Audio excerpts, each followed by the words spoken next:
తాజా అంశాన్ని చూస్తున్నాం. శాసనసభాపక్ష నేతగా శశికళ ఎంపికయ్యారు. శాసనసభాపక్ష నేతగా శశికళ పేరును పన్నీర్ సెల్వం ప్రతిపాదించగా దానికి అన్నాడీఎంకే నేతలు ఏకగ్రీవంగా ఆమోదం తెలియజేశారు. ఇక దీనికి సంబంధించి మరింత సమాచారం మా ప్రతినిధి పన్నీర్ సెల్వం అడిగి తెలుసుకుందాం. పన్నీర్ సెల్వం చెప్పండి, ప్రస్తుత సమావేశ శ్రీనివాస్ అడిగి మరిన్ని వివరాలు తీసుకుందాం. శ్రీనివాస్ చెప్పండి, చెన్నై భేటీలో తాజా సమాచారం తెలియజేయండి.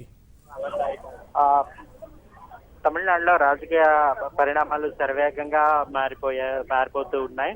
అన్నాడీఎంకే శాసనసభాపక్ష నేతగా అన్నాడీఎంకే ప్రధాన కార్యదర్శి శశికళను ఎంపిక చేస్తూ ఆ పార్టీ శాసనసభాపక్ష సమావేశం ఏకగ్రీవంగా ఆమోదించింది. ఒక తీర్మానం ఆమోదించింది. ఈ మధ్యాహ్నం 2:30 గంటల ప్రాంతంలో అన్నాడీఎంకే శాసనసభాపక్ష సమావేశం ఆ పార్టీ ప్రధాన కార్యాలయంలో జరిగింది. ఈ సమావేశానికి ముఖ్యమంత్రి పన్నీర్ సెల్వం నేతృత్వం వహించారు. పన్నీర్ సెల్వం నేతృత్వంలో జరిగిన ఈ సమావేశానికి పార్టీ ఎమ్మెల్యేలంతా హాజరయ్యారు. అదేవిధంగా పార్టీ సీనియర్ నాయకులు కూడా హాజరయ్యారు. ముఖ్యంగా పన్నీర్ సెల్వం అన్నాడీఎంకే తదుపరి శాసనసభాపక్ష నేతగా శశికళ పేరును ప్రతిపాదిస్తూ ఏకవాక్య తీర్మానాన్ని ప్రతిపాదించగా హాజరైనటువంటి శాసనసభ్యులందరూ కూడాను హర్షధ్వానాలు తెలిపి దానికి ఆమోదం తెలిపారు. దీంతో అన్నాడీఎంకే శాసనసభాపక్ష నేతగా శశికళ ఏకగ్రీవంగా ఎన్నికయ్యారు. ఈ నేపథ్యంలో ఈ శాసనసభాపక్ష నేతగా శశికళ ఎన్నికైన విషయాన్ని గవర్నర్ కు ఇన్ఛార్జి గవర్నర్ గా ఉన్న విద్యాసాగర్ రావుకు వీరు పంపించనున్నారు. ప్రస్తుతం ఇన్ఛార్జి గవర్నర్ గా ఉన్న విద్యాసాగర్ రావు ఇక్కడ చెన్నైలో లేరు. ఆయన వ్యక్తిగత కారణాల రీత్యా ప్రస్తుతం ఢిల్లీలో ఉన్నట్లు తెలుస్తోంది. ఆయన చెన్నై వచ్చిన తర్వాత తమ శాసనసభాపక్ష నేతగా శశికళను ఎన్నికైన విషయాన్ని ఆయనకు అన్నాడీఎంకే శాసనసభాపక్ష సమావేశంలో ఎంపిక చేసుకున్న తీర్మానం ఆ విషయాన్ని ఆయనకు తెలియజేయనున్నారు. తదుపరి పరిణామాలు దీనికి శశికళ అంగీకరిస్తారా లేదా అన్నది తెలియరావాల్సి ఉంది. ఇంతకు ముందు 2:30 గంటల పాటు పన్నీర్ సెల్వం పోయస్ గార్డెన్ లోని శశికళ ఇంట్లో ఆమెతో సమావేశమై తదుపరి ముఖ్యమంత్రిగా పదవీ బాధ్యతలు చేపట్టేందుకు అంగీకరించాల్సిందిగా ఆమెను కోరి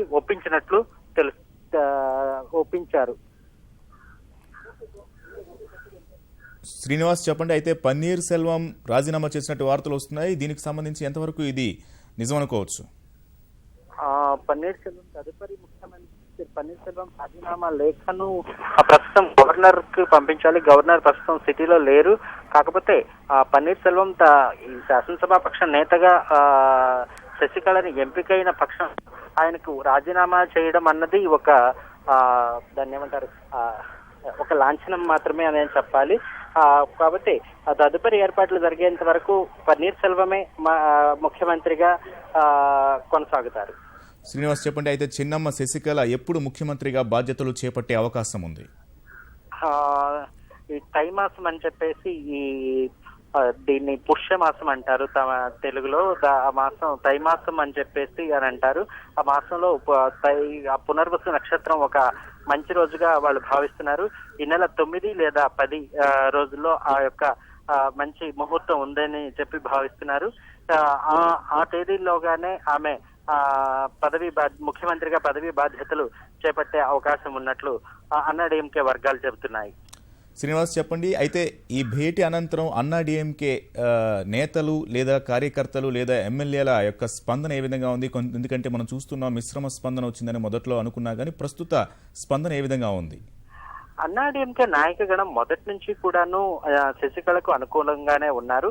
కాకపోతే క్రింది స్థాయి కార్యకర్తల్లో కాస్త మిశ్రమ స్పందన ఉన్నటువంటి మాట వాస్తవమే. ఎందుకంటే 75 రోజులుగా జయలలిత ఆసుపత్రిలో ఉన్నప్పుడు జయలలిత పక్కనే ఉంటూ ఆవిడ ఆరోగ్యానికి సంబంధించినటువంటి సమగ్ర సమాచారం ఏది తమకు తెలియజేయకుండా చేశారో అన్న అక్కస్ మాత్రం కింది స్థాయి కార్యకర్తల్లో మాత్రం ఉంది. కానీ శశికళ యొక్క సిఫార్సుల మేరకు ఈ నాయకగణం అంతా పలు పదవులు అనుభవించిన వారు, పదవులు చేపట్టిన వారు కావడంతో నాయకగణం అంతా కూడాను తొలి నుంచి కూడాను శశికళకే అనుకూలంగా ఉన్నారు, అనుకూలమైన ప్రకటనలు చేస్తూ ఉన్నారు. ముఖ్యంగా చోటా మోటా నాయకులు అందరూ కూడాను శశికళ తదుపరి ముఖ్యమంత్రిగా కావాలని చెప్పి మొదటి నుంచి కోరుతూనే ఉన్నారు. ఒక్కళ్ళిద్దరు మాజీ మంత్రి ఒకరు, మరి కొంతమంది మాజీ ఎమ్మెల్యేలు ఒకరిద్దరు మాత్రం ఈ ప్రతిపాదనను వ్యతిరేకించారు. కాకపోతే అధికారంలో ఉన్న ఎమ్మెల్యేలు కానీ ఎంపీలు కానీ శశికళ నేతృత్వాన్ని మాత్రం స్వాగతిస్తున్నారు. శ్రీనివాస్ చెప్పండి, మనం సాక్షాత్ ముఖ్యమంత్రి పన్నీర్ సెల్వమే రాజీనామా చేయడానికి సస్యమీర అనే వార్తలు వచ్చాయి. అయితే భేటీ తర్వాత పరిణామాలు చూస్తుంటే ఒక్కసారిగా మారిపోయాయి. దీనికి కారణాలు ఏంటి? ముఖ్యంగా ఏంటంటే పన్నీర్ సెల్వం గతంలో కూడా 2 సార్లు ముఖ్యమంత్రిగా పదవి బాధ్యతలు చేపట్టారు. కాకపోతే ఈయన పార్టీ విధేయుడు. ముఖ్యంగా జయలలిత సన్నిహితురాలైన శశికళకు అత్యంత విధేయుడు. ఏంటంటే ఈయన పదవి బాధ్యతలు చేపట్టేటప్పుడు కూడా ఏ మాత్రం అవసరం వచ్చినా కూడా చిన్నమ్మ ఎటువంటి ఆజ్ఞాపనలు జారీ చేసినా కూడా తాను ముఖ్యమంత్రి పదవిని తృణప్రాయంగా త్యజించడానికి సిద్ధమేనన్న ఒక భరోసాతోనే అటువంటి ఈ పదవి చేపట్టడం జరిగింది. గతంలో కూడా 2 సార్లు ఆయన ముఖ్యమంత్రి పదవిని చేపట్టారు. అదే విధంగా జయలలిత 2-3 సందర్భాల్లో జయలలిత ముఖ్యమంత్రి పదవికి అనర్హురాలైన సందర్భంలో ఈయన ముఖ్యమంత్రి పదవి చేపట్టారు. అదే విధంగా కేసుల్లో నుంచి జయలలితకు అనుకూలంగా తీర్పు రావడంతో తిరిగి ఆమెకు ముఖ్యమంత్రి అయ్యేందుకు వీలుగా సాఫీగా ఈ పదవి ముఖ్యమంత్రి ఈయన సహకరించారన్నది మాత్రం వాస్తవం. పన్నీర్ సెల్వం ఎప్పుడు కూడా పార్టీలో తనకంటూ ఓ వర్గాన్ని, తనకంటూ ఒక నాయక గణాన్ని, తనకంటూ ఒక ఇదిని ఎప్పుడు ఏర్పరచుకోలేదు.